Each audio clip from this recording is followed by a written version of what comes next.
Era lì, a San Francisco.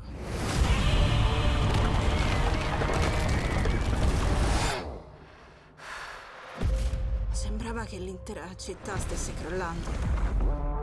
Quei tizi scattavano foto, come se lo stessero aspettando.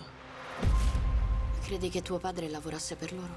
Questa roba era nella sua cassaforte. Chi siete? Cos'è Monarch?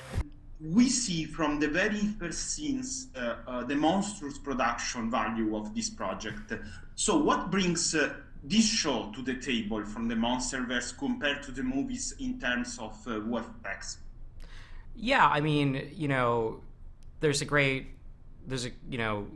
effects in the series is been really important from the get-go. A little, figuring out how to bring Godzilla to life on the big screen was like a huge challenge back when they were working on the films. And so like a lot of the same things apply here. You know, we've got to fill this world with monsters. We've got to make them feel like they're part of the scene. We've got to make them feel like they're part of the scenery, and so like the way that we kind of do that is we look at our natural world and we find things that are inspiring and creepy and scary, and we draw from those to like design creatures and design circumstances for our people to be in that will be the most maximally scary circumstances for them to be in that moment. So that process of like breaking down a script, figuring out how you can make it like really really frightening was a really interesting process. What monster or monsters gave you much trouble and much effort on the VFX part? Yeah, so Godzilla always has some challenges to him.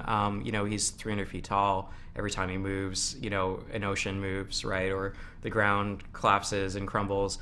But another real big challenge was just the star-nosed mole, where Titan, the one that's in episodes 3 and 4 and is in the trailer, that was one where like we had a pretty clear idea from the script of what the writers wanted.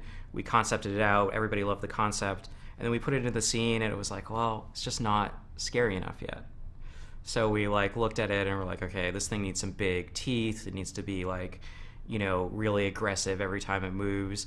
And it sort of became this lesson of like, all of our monsters, we're working on an episodic, and our episodes are shorter, and our scenes are a little bit shorter as a result of needing to service 8 hours of content instead of 2. But we, the thing that we wanted to make sure is like every single shot, every single, detail is as like punchy and powerful as possible, so that your memory of these scenes, you're not just like, remembering a random shot of the creature doing something in the background or whatever. Every shot is like, it has to count. It needs to be a real big swing. So that was one of the really challenging ones there, just the redesign process. And then it's a giant creature stomping around in the snow, and every time it takes a step, snow goes flying everywhere, and snow is very hard to get right, to get that scale.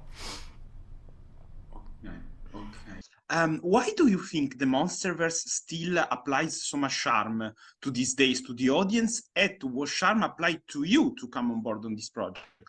I always like there's a lot of monster movies that I really love, and the ones that I love the most are the ones where the people, the monsters are sort of a metaphor for the characters' fears, right?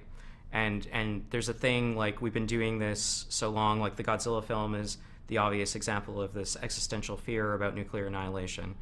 But it goes back further, right? Like, we've been telling monster stories for hundreds of years, and you look back at human mythology, we've been talking about monsters the entire time, right? Like, and those monsters are our fears made into a narrative, and so there are always going to be a place for them.